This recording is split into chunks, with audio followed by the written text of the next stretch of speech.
Hello students, how are you all and कैसे हैं आप सब and welcome back to my channel जिसका नाम है साइंस स्टडी कॉर्नर। तो स्टूडेंट्स, आज हम अकाउंटेंसी के एक नए चैप्टर को मूव ऑन करते हैं। उसका नाम है लेजर। क्लास 11th का चैप्टर नंबर 13 है लेजर्स। ये चैप्टर आपका जर्नल एंट्री पे बेस है। तो अगर आपने जर्नल एंट्री का कॉन्सेप्ट क्लियर नहीं किया है तो आप पहले उसे क्लियर कीजिए, उसके बाद आप लेजर्स पे मूव ऑन करिएगा।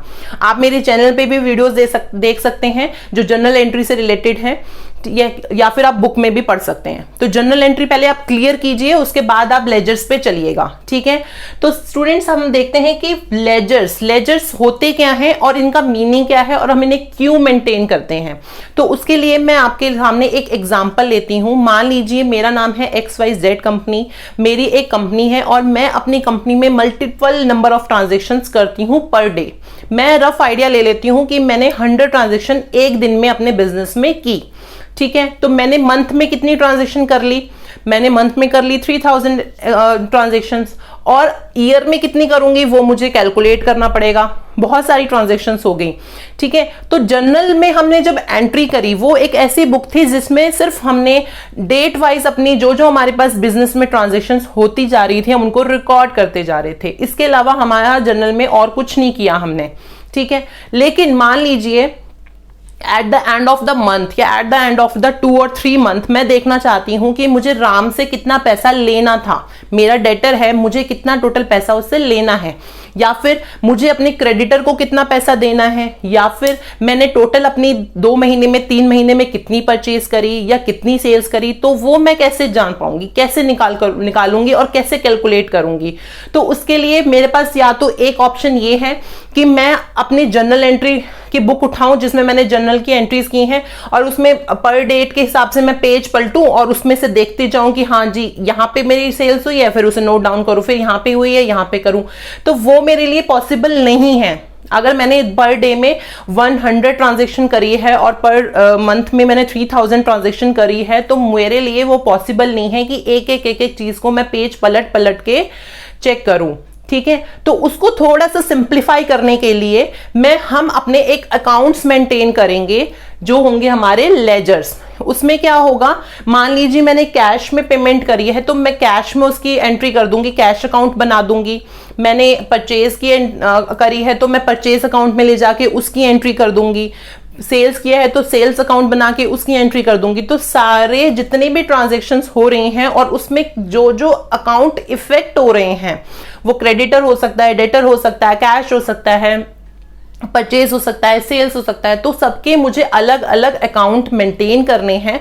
उसके बेस पे ही मैं आगे कुछ कैलकुलेट करना चाहूं तो कर पाऊंगी, ठीक है। तो क्लियर हो गया लेजर होते क्या है और हम क्यों बनाते हैं। तो पहली बात हम देखते हैं कि मीनिंग क्या है इसका। Ledger is a book in which various accounts में कौन कौन से हैं? रियल अकाउंट, पर्सनल अकाउंट और नॉमिनल अकाउंट। वो हमने जर्नल एंट्रीज में पढ़ा था, उनके रूल्स अप्लाई करने कैसे हैं, रियल अकाउंट, पर्सनल अकाउंट और नॉमिनल अकाउंट के। तो ये अकाउंट्स हम क्या करेंगे, पहले आर ओपन्ड, पहले उनको खोलेंगे कौन सा अकाउंट है, and transaction are posted from the journal book. तो जर्नल बुक में हमने जो उनकी एंट्रीज की होगी वहां से हम उठा के लेजर्स में उनकी एंट्री पोस्ट कर देंगे। तो वो हो जाएगी हमारी पोस्टिंग। तो स्टूडेंट्स, लेजर्स को जो है हम प्रिंसिपल बुक और बुक ऑफ फाइनल एंट्री भी बोलते हैं। क्यों बोलते हैं? क्योंकि लेजर्स बनाने के बाद ही और लेजर्स के अकाउंट के बेस पे ही हम आगे ट्रायल बैलेंस बनाएंगे और इनके बेस पे ही हम प्रॉफिट एंड लॉस अकाउंट्स बनाएंगे और लेजर के बेस पे ही अपने बिजनेस की बैलेंस शीट तैयार करेंगे। तो इसलिए हम इसे फाइनल एंट्री बुक भी बोलते हैं। क्लियर हो गया? अब हम देखते हैं कि लेजर्स का हमारा फॉर्मेट क्या है, किस फॉर्मेट में हमें अकाउंट्स बनाने हैं। तो ये टी शेप का अकाउंट बनेगा हमारा, जो भी हम अकाउंट बनाएंगे। और इसमें 2 साइड्स होंगी। एक साइड होगी हमारी डेबिट, लेफ्ट साइड हमारी डेबिट है और राइट साइड हमारी क्रेडिट है, ठीक है। फर्स्ट इसमें आता है हमारा डेट, जिस डेट में हमने ट्रांजैक्शन करी है वो हम यहां मेंशन करेंगे। दूसरा हमारा आता है यहाँ पर्टिकुलर्स में जो हम ट्रांजैक्शन कर रहे हैं, क्या ट्रांजैक्शन है वो हम यहाँ पे मेंशन करेंगे। थर्ड हमारा आता है जनरल फोलियो। ये क्या है हमारा? General folio. जर्नल फोलियो क्या है? जब हम जर्नल बुक में एंट्रीज कर रहे हैं तो कौन से पेज पे कर रहे हैं, कौन से नंबर पे हमारी एंट्री है, वो हम यहाँ पे मेंशन करेंगे जब हम लेजर्स बनाएंगे। फोर्थ हमारा आ जाएगा यहाँ पे अमाउंट, ठीक है, कितने अमाउंट की हमारी ट्रांजेक्शन है, और सेम वही है हमारा date, particular, journal folio and amount. ये हमारा क्रेडिट साइड है, ये हमारा डेबिट साइड है। क्लियर हो गया?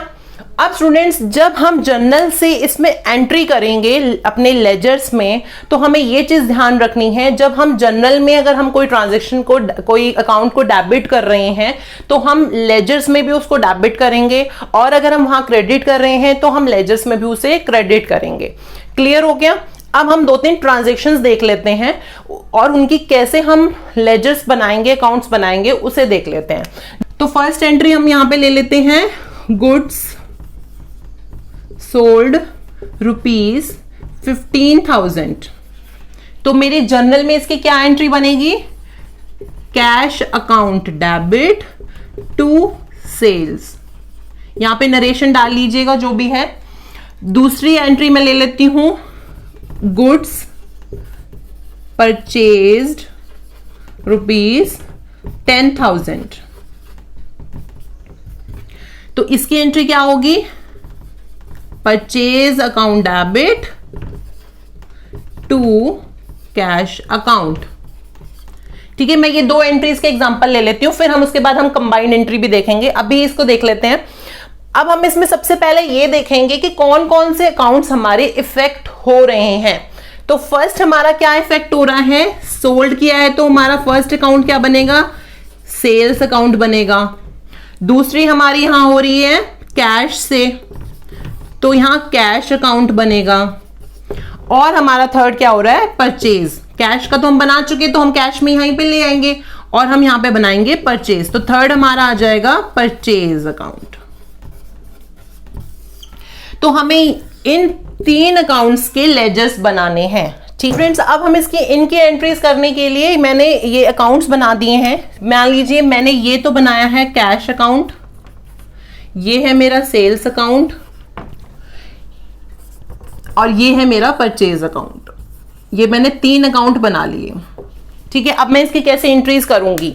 मान लीजिए गुड्स सोल्ड ₹15,000 के मैंने सेल्स किए हैं, cash account debit to sales. और मैंने अभी आपको क्या बताया था, जब हम डेबिट कोई अकाउंट कर रहे हैं तो वो डेबिट साइड ही आएगा, और अगर हम क्रेडिट साइड कर रहे हैं, क्रेडिट कर रहे हैं किसी अकाउंट को, तो हम उसे क्रेडिट साइड ही लेके चलेंगे।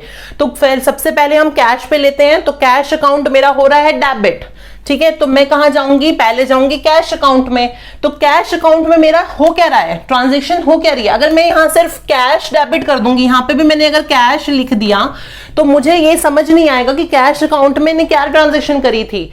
तो मुझे यहां पे क्लियर करने के लिए मुझे ट्रांजैक्शन का क्लियर करना पड़ेगा। ठीक है, क्या क्लियर करूंगी मैं इसमें? अगर मैंने सेल्स करी है तो मैं यहां पे लिखूंगी टू सेल्स, और मैं डेबिट कर दूंगी ₹15,000 को। ठीक है, क्लियर? मान लीजिए ये मेरी 1 अप्रैल की वो है ट्रांजैक्शन, तो मैं यहां 1 अप्रैल लिखूंगी, डेट डालूंगी। उसके बाद मैं यहां पे ये मेंशन कर दूंगी सेल्स। ठीक है, टू सेल्स। मैंने सेल्स करी थी 15,000 की, तब मेरे पास कैश आया। क्लियर हो गया? अब मेरी दूसरी चीज देखनी पड़ेगी। दूसरा इफेक्ट हमारा क्या हो रहा था? सेल्स पे हो रहा है। सेल्स पे हो रहा है तो सेल्स अकाउंट में जाऊंगी मैं। सेल्स अकाउंट मेरा ये रहे। अब मुझे यहां देखना है कि सेल्स मेरा यहां पे क्या हो रहा है। यहां मेरा सेल्स हो रहा है क्रेडिट, तो मैं यहां पे एंट्री जो करूंगी वो भी मैं क्या करूंगी? Credit side. ठीक है, तो कैश आ रहा है मेरे पास, तो यहां पे मैं कर दूंगी बाय कैश ₹15,000। क्लियर हो गया? अब हम नेक्स्ट एंट्री पे चलते हैं। नेक्स्ट हमारी एंट्री थी purchase account debit to cash account. Purchase मेरा डेबिट हो रहा है, तो मैं परचेज में जाऊंगी पहले और उसको डेबिट साइड में इसकी एंट्री करूंगी। तो मैं कर क्या रही हूं? कैश से एंट्री कर रही हूं। तो टू कैश कर दिया मैंने। ये मेरा कितना हो गया? 10,000। अब मैं कैश पे चलती हूं। कैश अकाउंट में मैं चली गई। क्या हो रहा है मेरा? डेबिट कैश जो है वो मेरा क्रेडिट हो रहा है, तो मैं यहां क्रेडिट साइड एंट्री करूंगी। हो क्या रही है मेरी? परचेज। तो मैं यहां लिखूंगी बाय परचेज अकाउंट। कितनी की परचेज थी? 10,000 की। तो क्लियर हो गई ये आपको? तो स्टूडेंट्स अब हम देख लेते हैं कंबाइंड एंट्री, उसकी हम कैसे जर्नल में पोस्टिंग करेंगे और कैसे उनके लेजर्स बनाएंगे। ठीक है, तो cash received from Ram ₹8,000 and discount allowed. मैंने कैश जो है वो रिसीव किया राम से और मैंने उसको ₹500 जो है उसको डिस्काउंट दे दिया।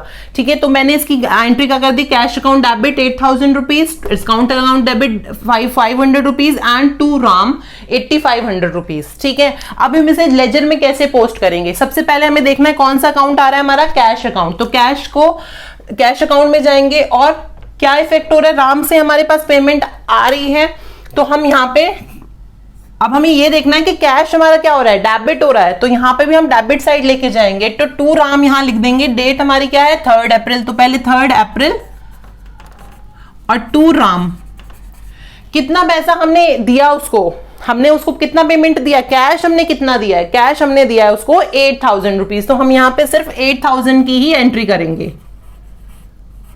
ठीक है, अगर आपने यहां पे 8,500 कर दिया तो गलत हो जाएगा। ठीक है, तो ₹8,000 हमने दिए तो 8,000 की हमने यहां एंट्री कर दी। दूसरा हमारा क्या आएगा, डिस्काउंट अलाउड। तो डिस्काउंट अलाउड का हमने यहां पे एक छोटा सा अकाउंट बना लिया। अब यहां पे हम कैसे एंट्री करेंगे, यहां पे भी हमारा राम आ रहा है सामने, तो हम यहां पे ये भी डेबिट हो रहा है तो इसे भी हम डेबिट साइड लेके जाएंगे। 3 April to discount to Ram, Ram है ना, तो टू राम कर देंगे।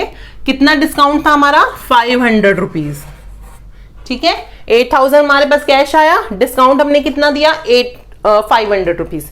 अब हम राम के अकाउंट में जाएंगे, ये मेरा राम का अकाउंट है। तो कैसे एंट्री करेंगे, पहले तो देखेंगे राम जो है वो हमारा क्रेडिट हो रहा है तो हम क्रेडिट साइड ही उसकी एंट्री करेंगे। दूसरी बात ये है कि कैश भी आ रहा है और डिस्काउंट अलाउड भी आ रहा है, तो दोनों में से एक करनी है या दोनों करनी है, तो ये हमें दोनों करनी है, तभी हमारा बैलेंस बनेगा। ठीक है, तो हम यहां पे लिख देंगे बाय कैश अकाउंट ₹8,000 और दूसरा क्या है हमारा, बाय डिस्काउंट अलाउड अकाउंट। ये हो गया हमारा 500। तो ये बैलेंस हो गया हमारा। बैलेंस कैसे हो गया, ये भी 8,500, ये भी 8,500, तो ये बैलेंस हो गया हमारा। ठीक है, तो ये हमारी कंबाइंड एंट्री थी। तो स्टूडेंट्स आज की क्लास के लिए इतना ही, और नेक्स्ट क्लास में हम थोड़ा और अच्छे से सीखेंगे लेजर्स के बारे में। तब तक के लिए आप ये जो मैंने पढ़ाया है उसको रिवाइज कर लीजिएगा, कुछ क्वेश्चन प्रैक्टिकल अपने हाथ से कर लीजिएगा, तो आपके लिए थोड़ा इजी रहेगा। तो स्टूडेंट्स मिलते हैं अपनी नेक्स्ट क्लास में, तब तक के लिए have a nice day and good bye.